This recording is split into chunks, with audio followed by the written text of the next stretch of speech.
मध्ये विष्णुः अन्ते देवः सदाशिवः मूर्तित्रयस्वरूपाय दत्तात्रेय नमोऽस्तु ते।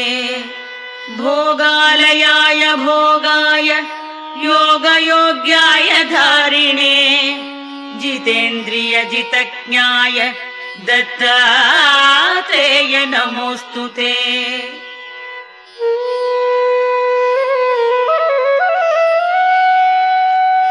दिगंबराय दिव्याय दिव्यरूपधराय च सदोदित परब्रह्म दत्तात्रेय नमोऽस्तु ते।